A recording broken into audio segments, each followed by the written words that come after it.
Hello everybody, my name is Dan Van Attestein. I am one of the Region 3 directors for the Wisconsin Hockey Officials Association.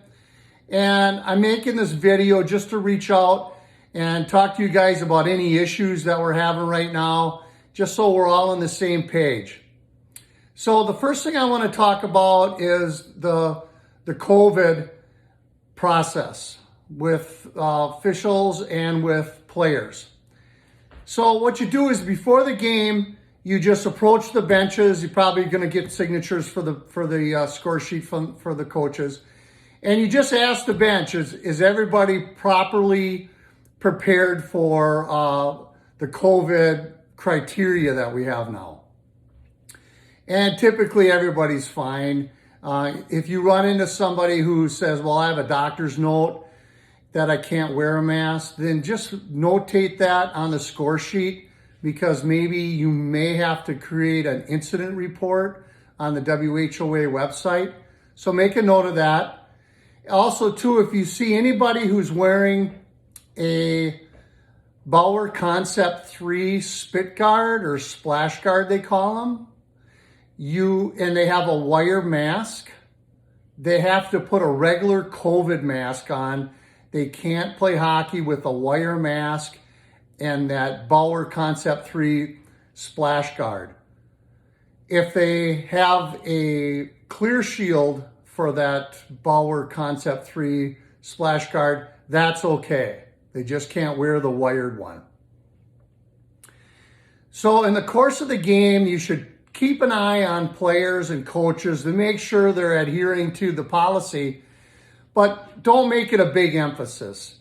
Just if things are reasonable and things are going along very good, that's all you need to worry about. If there's something major where they're not wearing their masks at all or anything, or the coach isn't, that's a situation where you got to turn in an incident report again.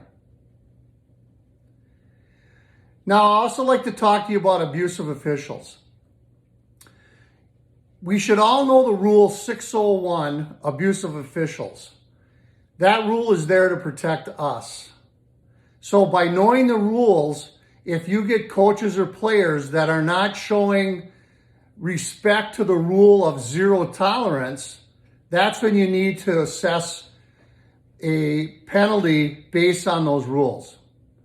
So the first thing you're going to do if you get a coach that is not following zero tolerance is you need to give a bench penalty.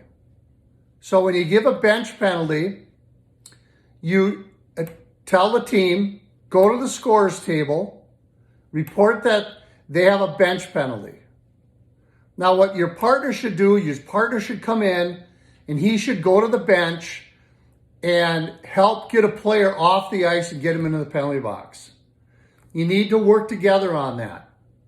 You need to get the referee who is called a penalty away from the bench. So you come in and you do that. So now if the coach continues on in the same incident, well then the next step is a game misconduct. Same procedure. You go to the scores table. You tell them the coach is ejected, game misconduct. Again, your partner will help you. But if you run into a situation where the coach now doesn't continue on anymore, he's got the bench penalty, he doesn't continue on, and let's say you're in the next period and another issue comes up and he starts all over on you. Okay, you have to go back to the bench penalty. Go back to the bench penalty. If he continues with his issue, then it's the game. Now, if you're in a situation where it's after the game, let's say it's after the game and you have not signed the score sheet and the coach becomes abusive to you verbally, what you do is you have to tell him, Coach, you have a bench penalty.